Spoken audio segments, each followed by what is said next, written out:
কি বানালাম সবুজ রঙের পাস্তা। দেখতে ইন্টারেস্টিং হলে বাচ্চাদের খেতেও ভালো লাগে। বাড়িতে খানিকটা পালং শাক ছিল, পালং শাকটাকে ভালো করে জলে ধুয়ে নিলাম।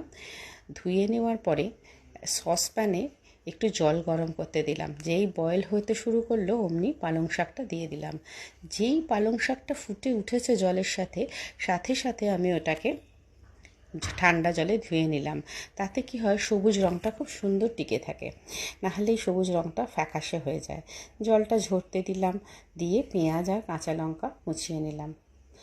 ওই ঠান্ডা হয়ে যাওয়া পালং শাকটাকে মিক্সিতে বেটে রেখে দিলাম। একটা ফ্রাইং প্যানে দিলাম খানিকটা বাটার। বাটারের ওপরে বাটারটা যেই মেল্ট হয়ে গেল দিয়ে দিলাম পেঁয়াজ আর কাঁচা লঙ্কা কুচি। এখানে হয়তো আর একটু সবজি অ্যাড করা যেত, কিন্তু দিলাম না, ছেলে অত পছন্দ করে না বলে। নুন আর আদা দিয়ে ভালো করে একটু ভাজা ভাজা করার পরেই পালং শাকটা দিয়ে দিলাম।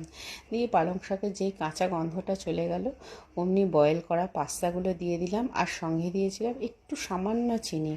যেহেতু সস আমি দিই, সার্ভ করে নিই, ওই জন্য একটু ঝাল মিষ্টি হবে বলে সামান্য একটু চিনিও দিয়েছিলাম।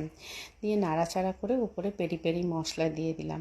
পেরি পেরি মশলা তো জানো তোমরা সবাই, বেশ খুব সুন্দর খেতে, টক ঝাল মিষ্টি। উপর থেকে একটু বাটার মেল্ট হওয়ার জন্য অপেক্ষা করলাম।